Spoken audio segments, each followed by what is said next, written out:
Sarah Paulson found herself overwhelmed by a wave of profound sorrow during what should have been a glittering evening of celebration.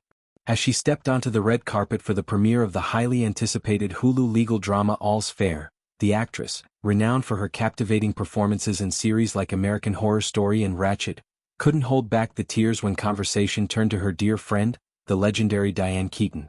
The 50-year-old star, dressed in an elegant ensemble that accentuated her poised yet vulnerable demeanor, was surrounded by a constellation of fellow luminaries including Kim Kardashian, Glenn Close, Teyana Taylor, Niecy Nash-Betts, and Naomi Watts. Yet, beneath the flashbulbs and applause, Paulson's thoughts were anchored in the raw ache of loss, a grief that had only begun to settle since Keaton's unexpected passing. The premiere itself was a testament to the collaborative spirit of Hollywood, a showcase of talent converging to bring to life a story of intricate courtroom battles, personal redemption, and the unyielding pursuit of justice. Paulson's role in the series, though not the lead, promised to add layers of emotional depth, drawing on her proven ability to portray complex women navigating moral ambiguities. But on this night, the glamour felt distant, overshadowed by the shadow of mortality.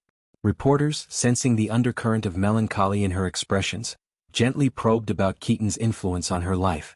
Paulson's initial responses were measured, laced with a quiet reverence. She described herself as profoundly sad, her voice steady but her eyes betraying the storm within. It was a sadness that spoke not just of admiration for an icon but of a personal bond forged in the fires of shared experiences and mutual respect. As the interviews progressed, the dam finally broke. In a poignant exchange with one outlet, Paulson allowed the full weight of her emotions to surface.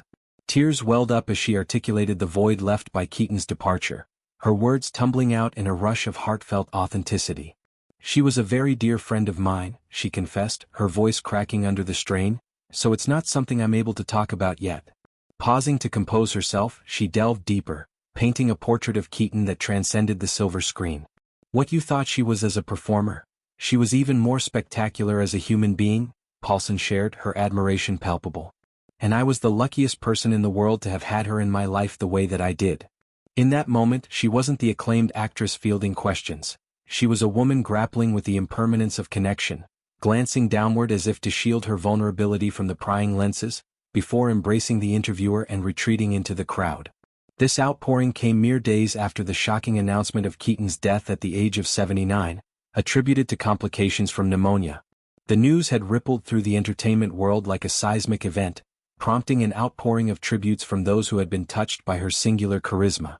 Paulson, who had first crossed paths with Keaton on the set of Gary Marshall's heartfelt 1999 drama The Other Sister, had cherished their friendship as a rare gem in the often superficial realm of celebrity. Their bond was one of quiet intimacy, built on late-night dinners and candid conversations that peeled back the layers of fame to reveal the women beneath.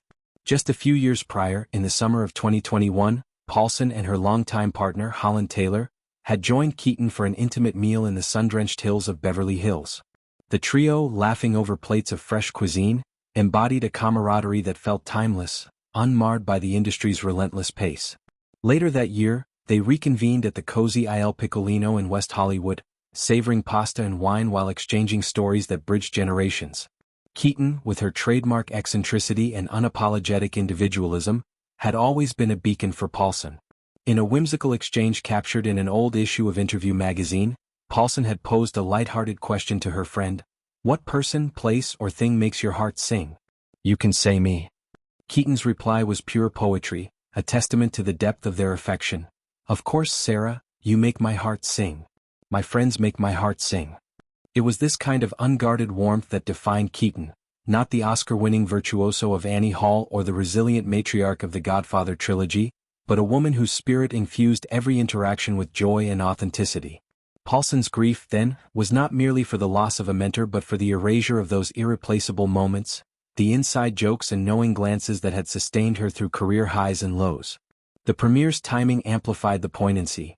It unfolded just hours after another poignant voice joined the chorus of remembrance.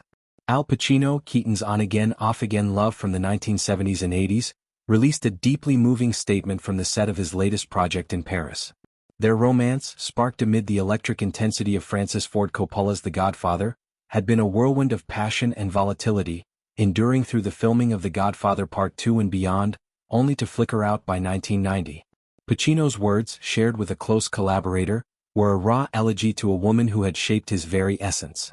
"I am deeply saddened by Diane Keaton's passing," he began, his prose carrying the weight of decades. "When I first heard the news, I was shaken.